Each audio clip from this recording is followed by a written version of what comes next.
Joe Carter was not a man who cried easily. He had worked 31 years at a sheet metal factory in Dayton, Ohio, where the floors were slick with machine oil and the men didn't. Talk about feelings.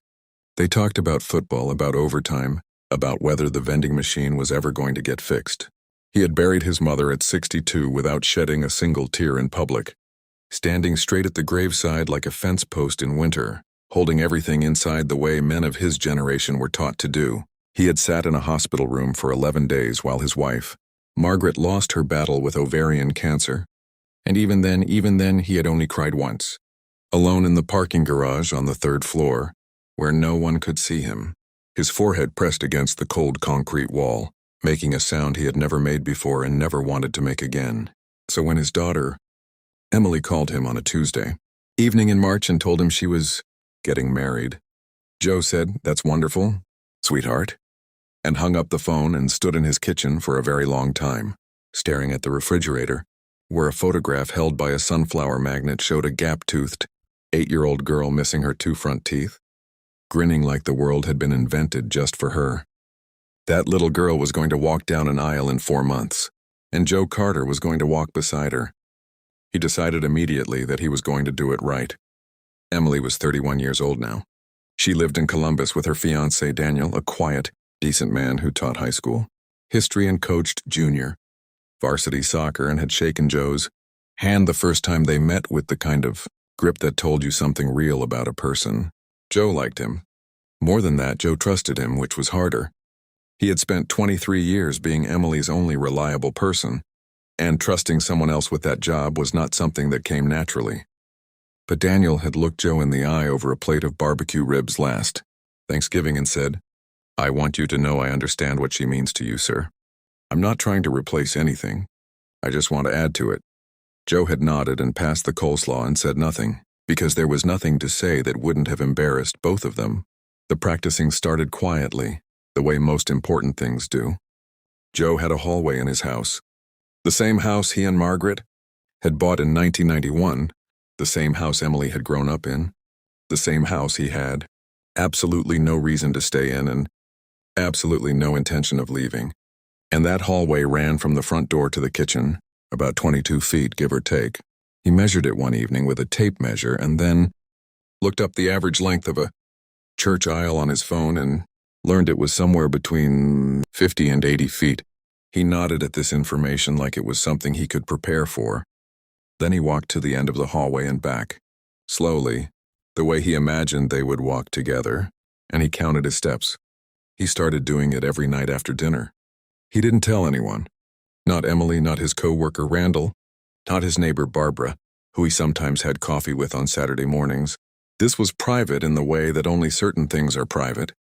Not because it was secret, but because it was sacred, and sacred things lose something when you let too much air in. He would clear his dinner plate, wash it, set it on the drying rack, and then walk to the beginning of the hallway and stand there for a moment. Sometimes he looked at the wedding photo on the wall, the one from his own wedding in 1988. Margaret in her dress with her hair pinned up and her eyes squinting against the summer light, laughing at something someone had said off camera. Then he would walk. He practiced the pace first, not too fast. He had been to weddings where the father practically sprinted down the aisle, as if speed could outrun emotion. Not too slow either, because slow felt theatrical. And Joe was not a theatrical man. He found a pace that felt like the word steady.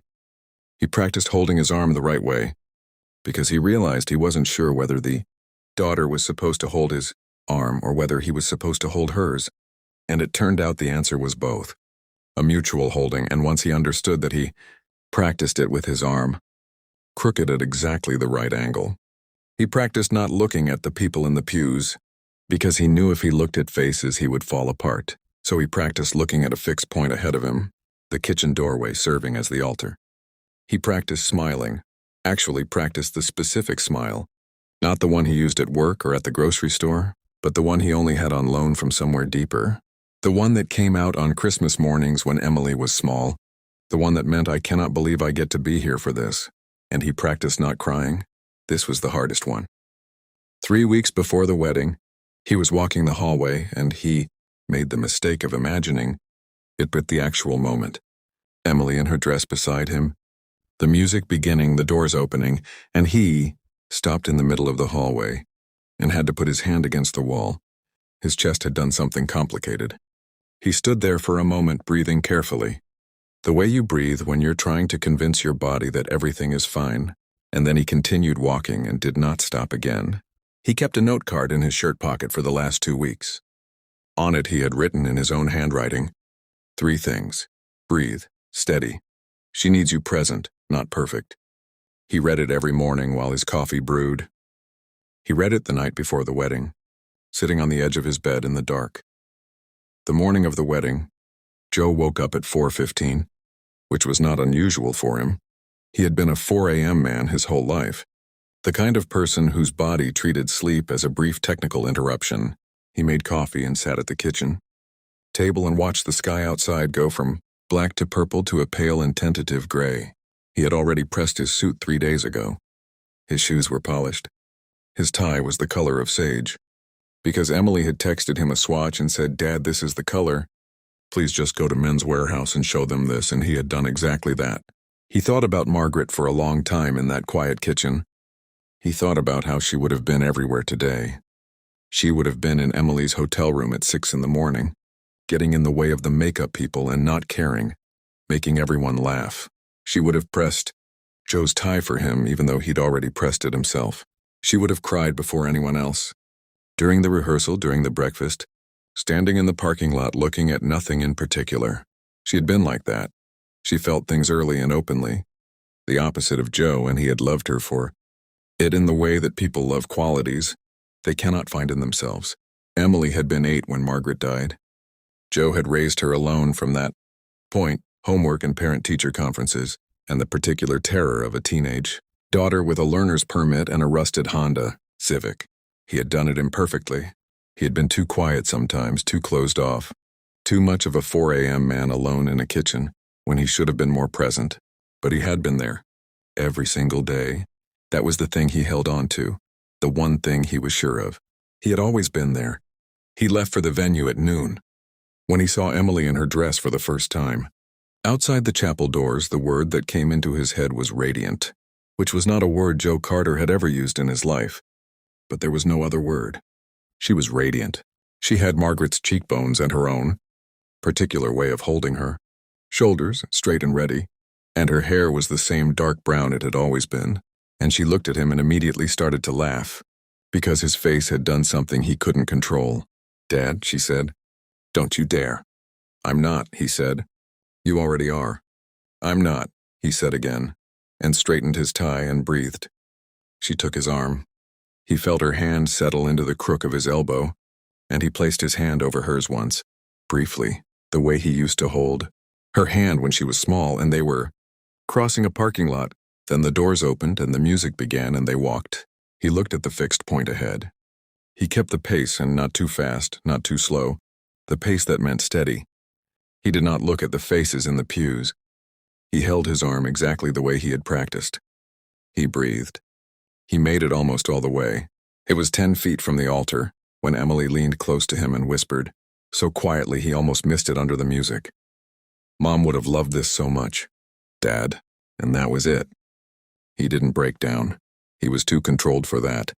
Too practiced, too much a man who had spent 30 years holding himself together in parking, garages, and factory floors. But his eyes filled, fast and completely, and he blinked once and 2 tears went down the side of his face, and his jaw tightened hard against everything that wanted to come out.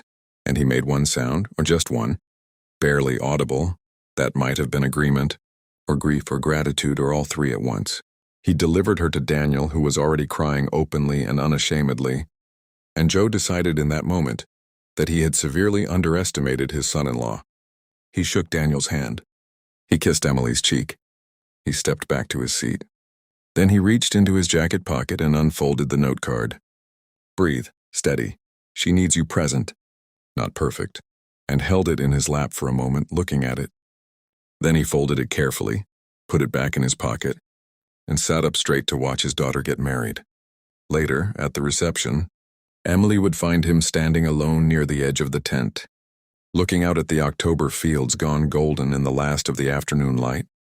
She would come and stand beside him without saying anything, and after a while he would put his arm around her, and she would lean her head on his shoulder the way she used to when she was small and the world felt too big.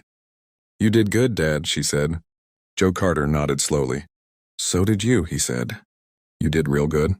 And somewhere in the 10 feet between that moment and everything that had led to it, the hallway, the note card, the 4 a.m. kitchen, the parking garage, the 11 days and 31 years and a sunflower magnet on a refrigerator, he finally quietly let himself feel all of it. Not because he had stopped being the man who didn't cry easily, but because some things are bigger than the man you've always been, and the only honest thing you can do is let them be bigger.